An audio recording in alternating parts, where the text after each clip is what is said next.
hello. I have been gifted by one of the skate gods, Tri Tri Rudolph himself, with truly a scientific modern marvel. 3D printed frames. Yeah. Okay.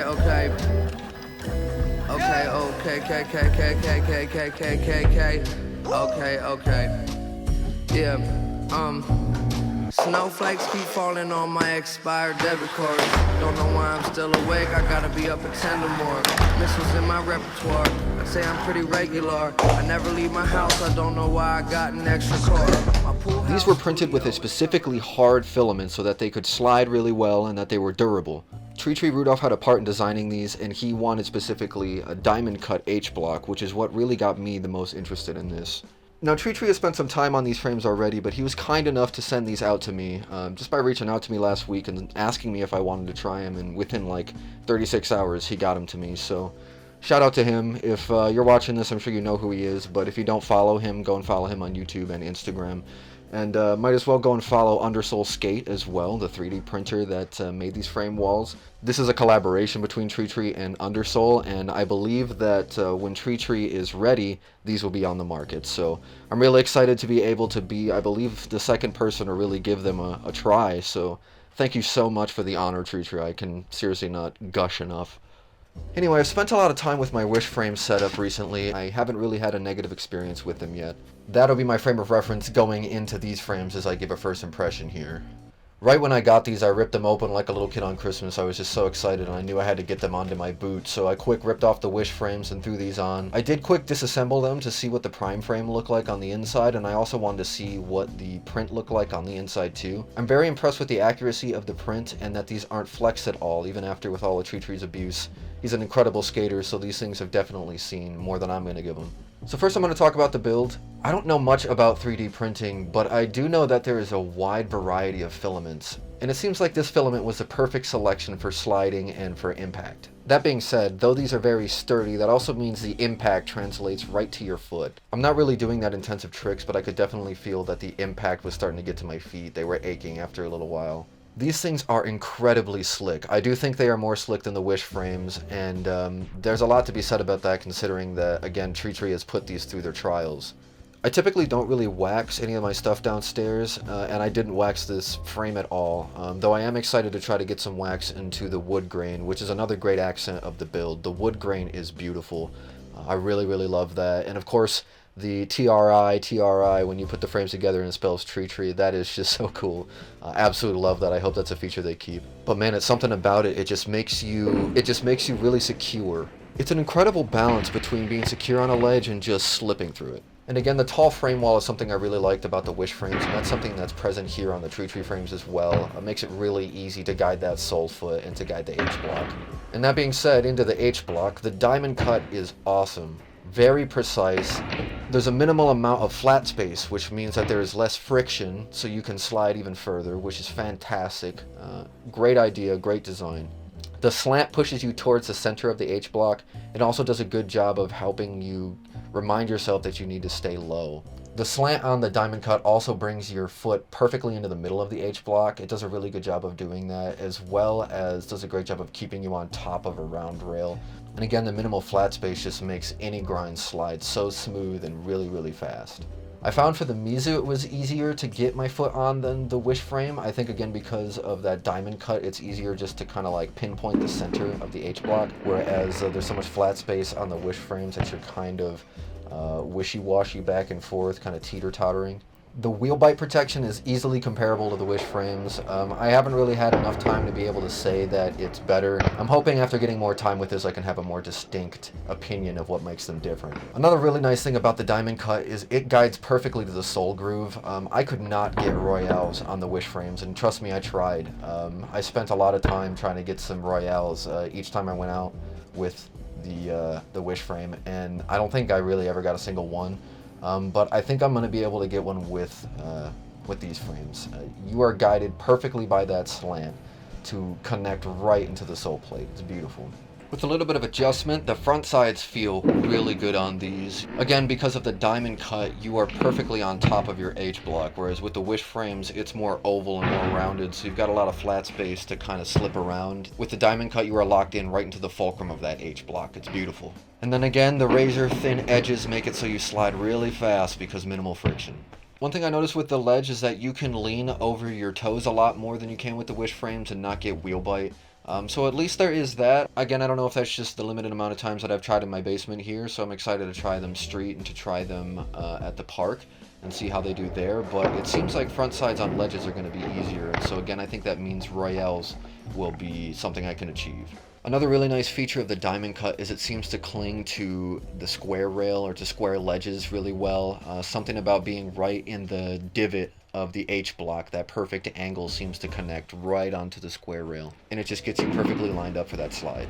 Now, talking about the responsiveness, these are so much easier to flick and spin on than the wish frame. I feel really confident in my in-spins, which is something that I've never really had before. I never do in-spins or anything like that, so being able to do that really quickly in my basement just willy-nilly was pretty sweet.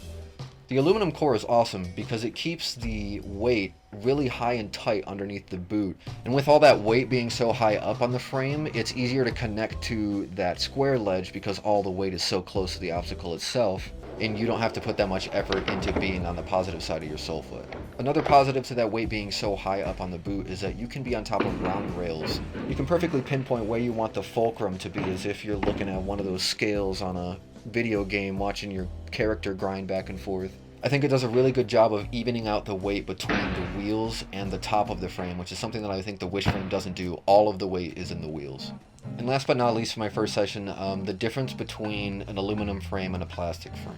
Man, the impact is just insane. I can't imagine what these are like hitting a gap. I know everybody says they don't, and I understand why. Just these little bit of jumps up to my like 6-inch ledge and then 360ing out hurt. My feet felt rattled after the session. So it'll be interesting to see what that's like over my span of skating. I'm currently on day 5 of the Blade for Sanity challenge. I started 2 days early. I thought being a young gun that I could, get it going, but my diet is crap, and I feel that when I've been skating for like the past 7 days. I'll grow up someday, eat a vegetable. But it really does make me wonder the longevity of an aluminum frame. How long can you skate an aluminum frame, and can it only be for specific instances? Like bowl skating, aluminum frames gotta just be incredible. Street skating, maybe. But if you're doing any gaps or really parks, like you're coming off handrails, I don't know, like it would definitely hurt. So, and I have impact soles in the footprint impact soles, so just be aware that any aluminum frame is definitely going to translate that to you more, and you're going to want to be prepared. You're probably going to want insoles at least. And then something people have been looking into is buffers that go in between your frame and your sole plate. I'm hoping to have a video out on one of those soon. So if you're sick of your little feet bones rattling with your aluminum frames, keep a lookout for that, and hopefully we can solve that crisis together. Alright, I gotta film my 5th day challenge. I'm gonna go and do that right now, and then I'll come and have some final wrap-up thoughts from my first impressions.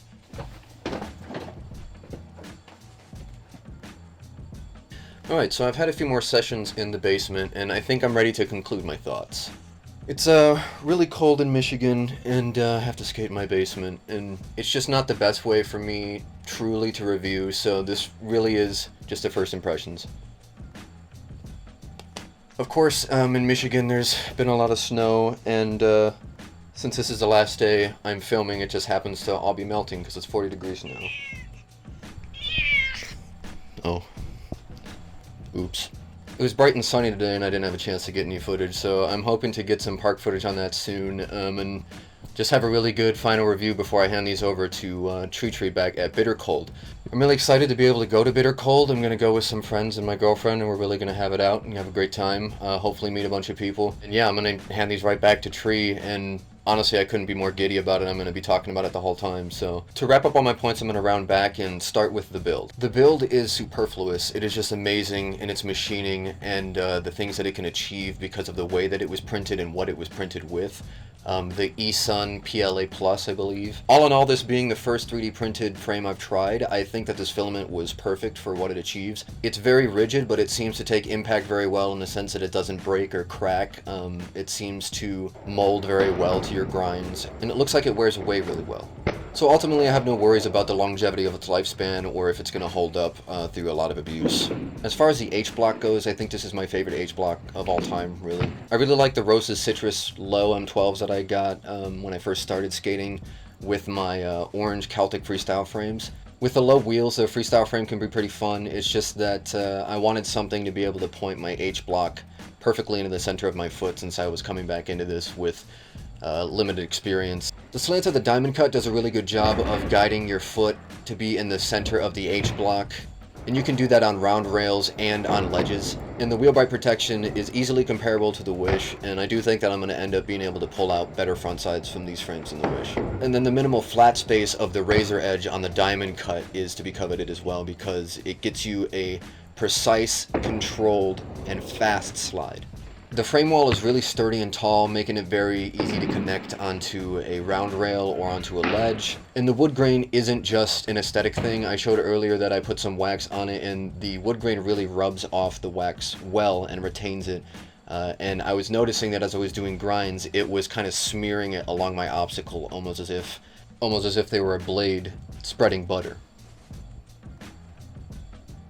The responsiveness is bar none, honestly, for flat frames in my opinion. I'd say they're about as heavy as the Wish frames. I don't have a scale, so I couldn't weigh them. But I can confidently say that they control as if they are not a big wheel setup. And I say big wheel setup because 72mm on the outside and 60mm on the inside. Compass, Inline, and 50/50 respectively. And last but not least, the 50/50 prime core frame. There's a lot to be said about aluminum frames, and I think the biggest advantage they give you is control, rigidity, and consistency. So really, I just think everybody should own a 50/50 prime core frame, because if you're not getting in on this 3D printed thing, you're missing out. It's really cool. It's the future of skating. I really think so. But one thing to be aware of is a trade-off for all those positives. If you don't have the right impact soles and maybe even a frame buffer, it's going to feel like there's a party in your boot and everybody's moshing. That being said, I don't think that should stray you away from using this for bowl skating or minimal street and park skating. Just don't go too big. At the end of all of this, there is one word to sum these up. Tremendous. Thank you, dear viewer, for your viewership, and thank you even more so to Tri Tri for making this happen. Additional shout out to Undersoul. You and Tri Tri are on the right track. These things are really fun. That's it from me, your friendly neighborhood skate cretin. Bye.